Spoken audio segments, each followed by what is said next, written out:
It looks like every other patch is drastically changing the game, as the upcoming mid-season has some of the wildest changes I've ever seen. Season 9 was game-changing, but this might just be game-breaking. Let's get into the truly insane changes coming soon and which tanks are going to be on top when hell breaks loose. If you're looking to rank up on your favorite heroes, check out the link in the description below to get access to a GameLeap membership. There are tons of guides and courses that can level up your game and help you get better, faster. Make sure to check it out and enjoy the video. First up are a ton of global tank changes, with a new upgrade and a new addition to the tank passive. The knockback resistance is going up from 30% to 50%. Good luck booping tanks anywhere anymore. Unless you have extremely high-powered knockback like Doomfist Punch, there's not much impact in trying to displace a tank anymore. It's definitely going to be hard to get used to, and it's not really a change that was needed. 30% was enough. Any more than that, and smart positioning as a tank is going to get dumbed down. There's also a new feature to the tank passive, and that's headshot resistance. Tanks now take 25% less damage from headshots, which is a decent reduction. These changes are getting scarier and scarier. The devs are clearly trying to reduce the effectiveness of tank killing compositions, which are by far the most popular and easy to play. But it's looking more and more like tanks are going to be insanely difficult to kill at all. And any good tank player can become a monster with these kinds of changes. Less damage from headshots means less burst damage taken, and combined with the next change, some tanks are going to feel impossible to kill, because armor is back to how it was in Overwatch 1,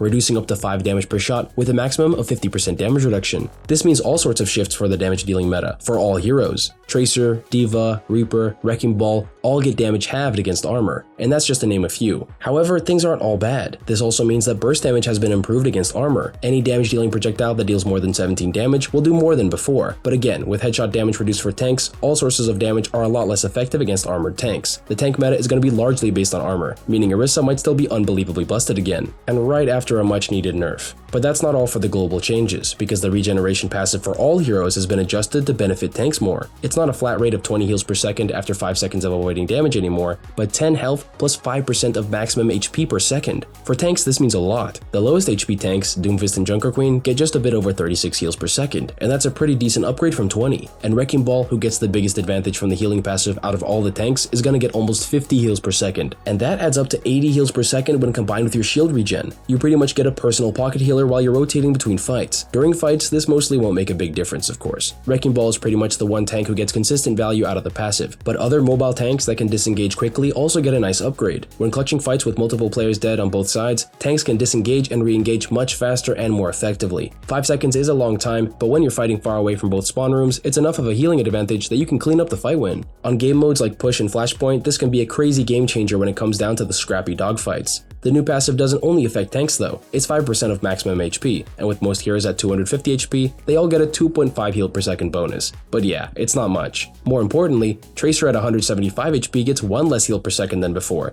and she's definitely one of the heroes who got good use of it. These numbers are so small though, the tanks are the ones who are getting the biggest changes, and they're all for the better. But there is also Lifeweaver, the one hero with the support passive bonus, shields, and 25 HP more than everyone else. Almost 24 heals per second that kicks in after 2.5 seconds is a pretty sneaky upgrade. This is a patch making tanks and a few lucky supports much harder to kill. We're also expecting individual hero changes to some tanks to make them stronger offensively, and what we know so far is already game-breaking. Firstly, Junker Queen's commanding shout is getting massively improved. The base cooldown is being reduced by 2 seconds from 14 to 12, and it's also going to be automatically activated while channeling your Carnage and Rampage. There's a lot more we don't know, but increased speed and health during 2 of the highest potential abilities in her kit is a lot. It's a type of change I hope I've misinterpreted, because although Queen could use some tuning, when her shout is good, she can be a hard meta pick. Hitting her axe will also be a lot easier with 50% knockback resistance. It has a pretty decent range and duration for a melee ability, so charging up your slash from behind a corner will almost always guarantee a hit. Bonus speed and knockback resistance combined with a high burst melee ability is a dangerous combination. It's actually a good thing Queen will be better though, because Wrecking Ball doesn't just have the benefit of the improved heal passive, he's also getting buffs across the board and right after a minor rework. His boop damage with his Fireball has been improved to 60. It's true that at only 50 damage, it didn't feel as effective after the Season 9 health changes, but that's not all he's getting either. The pile driver movement lockout duration, the knockup from the slam that's basically a soft stun, has been increased by 0.25 seconds for a total of 0.75 seconds. That is a major change. Longer CC durations are obviously good overall, but Wrecking Ball himself can now secure way more burst damage for it.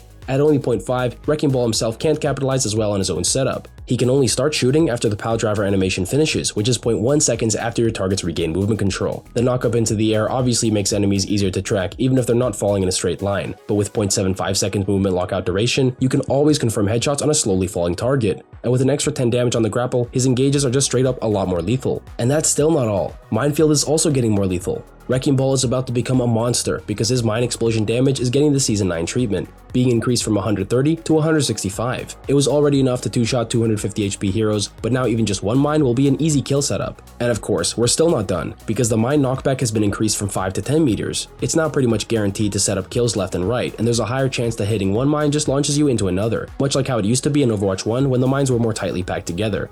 And this is all after the mine health buff from the start of Season 10. It's gone from a situational ult to a complete carpet bombing zone. Forget about playing the objective when you can just drop it on anyone for a guaranteed kill. These are all the changes we know about so far, but now that armor is back to being more effective against smaller instances of damage, there's going to be a lot of power shifting for all roles. First, the tanks that get the biggest defensive benefit of improved armor. D.Va and Orisa still have the most armor in the game, at 375 and 350 respectively. They both have Matrix abilities too, which buys time to get even more armor healed up. The next best armor is a bit of a tie between Ramattra and Reinhardt. Ram normally has 100 armor, but in Nemesis form gains 225 extra for a total of 325, while Ryan always has 300. Because Ram can use his form so often, they get similar advantages, and they both have lengthy mitigation duration. They can block or reduce damage from the front for a long time. Right after them is Winston at 250, a decent chunk that allows the otherwise most killable tank to still play aggro. Then it's Mauga with 200, and finally Wrecking Ball with 175. Everyone else, being Doomfist, Junker Queen, Roadhog, Sigma, and Zarya, aren't getting the goods from the armor change. But out of those 5, only Roadhog really needs major help. But the armor changes are a lot more impactful offensively. The heroes with less damage per shot are the most effective. So here are the heroes who have to deal with the full 50% damage reduction against armor. For the tanks, D.Va, Doomfist, Junker Queen, Mauga, Ramattra, and Wrecking Ball all get the full reduction on their primary fire. That's half of all tanks. And even so, Orisa and Roadhog also get a meaningful downgrade. Roadhog's damage is split between his higher damage cannonballs and lower damage shotgun scraps. So a full meat shot deals a maximum of 90, a 44% damage reduction, which is gonna feel like 50. Orisa fares a little bit better, but still gets her damage output reduced by 38%.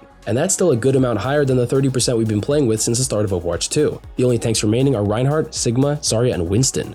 Ryan and Sig have enough burst that the reduction is negligible, and so actually a lot better than before. Zarya uses beam damage, so she actually still has the 30% damage reduction. Nothing's changed. And Winston ignores armor completely, so he'll definitely feel a lot better comparatively, considering so many tanks are being affected by this change. That's already a lot to take in, so it's a good thing that there aren't as many DPS that are affected. Reaper, Sojourn, Sombra, and Tracer take the full force of the damage reduction. At least Sojourn has her 130 damage real shot to make up for it, but ideally you don't want to be using it to break a tank's armor. All other DPS are actually doing better into the new armor, except for Echo and the Beam heroes. At 17 damage per shot, a 5 damage reduction is exactly 30%, just like it just was. And the Beam heroes, Symmetra and Mei, are the same just like Zarya. And funny enough for the supports, the only hero who's worse off is Lifeweaver. He's the one support with less than 10 damage per shot, so it's a good thing that his pre-fight poke isn't very useful anyway. He's definitely better off spamming heals at that time. Everyone else is better off, even if it's just by 2%. That's Lucio with his 18 damage being reduced to 13. Armor being reverted to its old state definitely makes it less ideal to hard focus tanks, but most DPS are actually still pretty fine, and even a lot better into armor. But in the tank matchup, there will be a lot more tanking done.